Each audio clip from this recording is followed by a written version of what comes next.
Channel में स्वागत है आपका। आज हम इस वीडियो में पढ़ेंगे प्रोडक्शन ऑफ एंजाइम्स, मतलब एंजाइम की प्रोडक्शन कैसे कैसे करी जाती है। आज हम इस वीडियो में देखेंगे। इसमें हम जनरल कंसिडरेशन भी पढ़ेंगे। तो ज़्यादा टाइम ना वेस्ट करते हुए वीडियो को स्टार्ट करते हैं।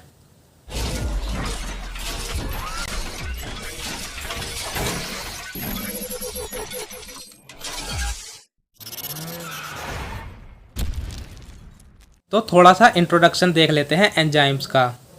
The production and use of enzyme is a major part in biotechnology, मतलब एंजाइम की प्रोडक्शन और उसका यूज़ एक बहुत बड़ा रोल प्ले करता है बायोटेक्नोलॉजी में।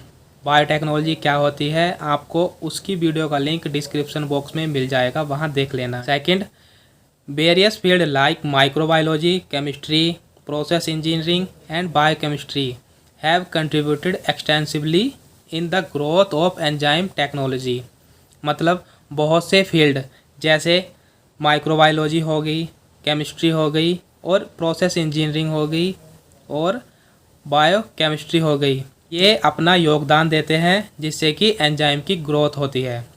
Next, microbial enzymes are in use since many centuries even if complete information on them was not known, मतलब जो microbial enzyme means microbial enzyme जैसे कोई भी माइक्रो ऑर्गेनिज्म हो गया, कोई भी फंजाई ईस्ट वगैरह, वो हमारे बहुत टाइम से यूज़ करे जा रहे हैं, जबकि चाहे हमें उसकी पूरी इंफॉर्मेशन हो हमारे पास या ना हो, तब भी उनको यूज़ करा जाता था। जैसे इन 1896, मतलब 1896 में इन यूएस में एक एंजाइम था taka diastase, a fungal amylase was produce. This was the first industrially produce enzyme and was used as a pharmaceutical agent for the treatment of disorders related to digestion, मतलब ये एक enzyme था taka diastase, पहला enzyme था जिसको industry में prepare करा गया था, मीन्स प्रोड्यूस करा गया था, और इसका यूज़ एक दवाई के रूप में करा जा रहा था। किसके ट्रीटमेंट में? डाइजेशन के। अब हम एंजाइम प्रोडक्शन के सैलिएंट फीचर्स देख लेते हैं। इसमें 4 सैलिएंट फीचर्स आएंगे। तो पहला देख लेते हैं सिलेक्शन ऑफ ऑर्गेनिज्म, मतलब हम किस तरीके का ऑर्गेनिज्म लेंगे प्रोड्यूस करने के लिए एंजाइम को। Such micro organism should be selected that can produce maximum quantities of desired enzymes with in a short time period, मतलब हम एक ऐसा माइक्रो ऑर्गेनिज्म यूज़ करेंगे जो जितना हो सके उतना एंजाइम को प्रोड्यूस कर सके, मतलब ज़्यादा से ज़्यादा मात्रा में एंजाइम्स बन सके उससे, वो भी छोटे से समय में, मतलब जल्दी से जल्दी बन जाए। After selecting the micro organism, strain improvement is done using mutagens and UV rays for optimizing the enzyme production, मतलब जब हमने माइक्रो ऑर्गेनिज्म सेलेक्ट कर लिया है, strain improvement is done using mutagens, मतलब म्यूटाजेंस वो होते हैं, वो एजेंट होते हैं जो म्यूटाजेनेसिस कराते हैं। अब म्यूटाजेनेसिस क्या होता है? म्यूटाजेनेसिस होता है स्पीसीज में चेंजेस आना, तो वही स्ट्रेन में जो चेंजेस आएंगे वो म्यूटाजेंस के द्वारा आएंगे। And UV rays for optimizing the enzyme production, और यूवी रेज यूज़ करी जाएंगी जिससे कि एंजाइम प्रोडक्शन ऑप्टिमाइज हो सके, मतलब ज़्यादा से ज़्यादा हो सके। Next, for the selected micro organism inoculum is prepared in a liquid medium, मतलब जो हमने माइक्रो ऑर्गेनिज्म लिया है उससे इनोकुलम बनाया जाता है, वो भी लिक्विड मीडियम में। अब इनोकुलम क्या होता है? इनोकुलम एक कल्चर मीडियम होता है बहुत सारे माइक्रोब्स का। सेकंड जो सैलिएंट फीचर है वो है फॉर्मुलेशन ऑफ मीडियम, मीन्स हम मीडियम को कैसे बनाएंगे। Selected culture medium should have all the nutrients that provide adequate support to the microbial growth so that enzymes can be produce in sufficient quantities, मतलब जो हम कल्चर मीडियम यूज़ करेंगे उसमें बहुत से न्यूट्रिएंट्स होने चाहिए, न्यूट्रिएंट्स जो ग्रोथ कराने में हेल्प करते हैं। तो न्यूट्रिएंट्स हमारे अच्छे होने चाहिए जिससे कि हम एंजाइम्स की ग्रोथ सही से करा सकें। Next, the medium ingredient should be nutritionally safe, easily available end of low cost, मतलब जो हम उसमें इंग्रेडिएंट का मतलब है न्यूट्रिएंट्स, जो हम उसमें यूज़ करेंगे वो एक तो सेफ़ होने चाहिए, मतलब कोई हार्मफुल इफ़ेक्ट नहीं होना चाहिए, ईज़िली अवेलेबल होने चाहिए, मतलब हमें जल्दी से मिल जाएं, और उनका कॉस्ट लो होना चाहिए। तो हम एग्जांपल देख लेते हैं कौन कौन से हैं nutrients.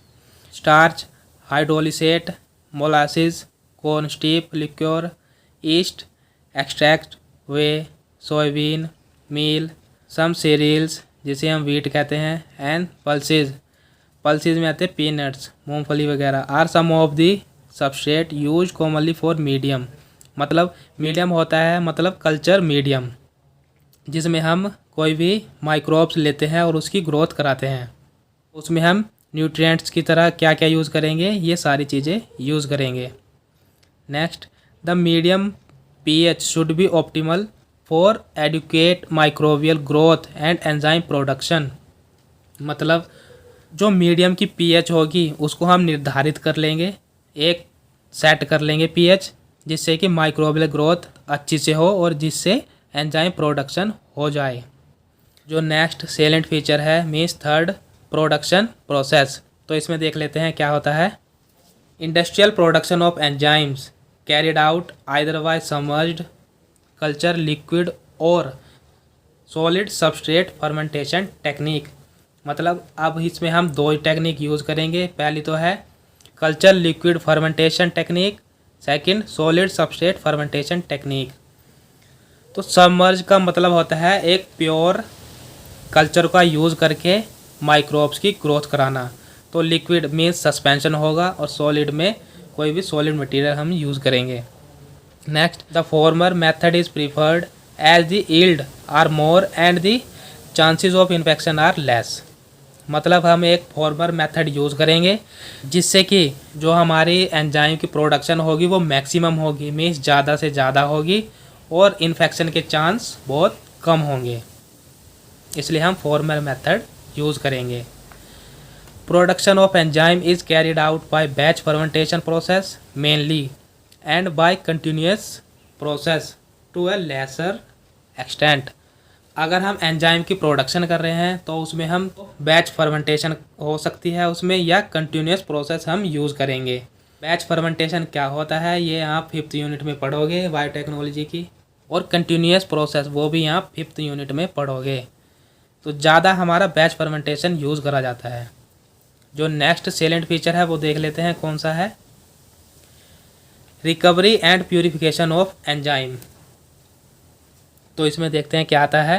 The desire enzyme are either excreted into the culture medium extra cellular और present with in the cell intracellular.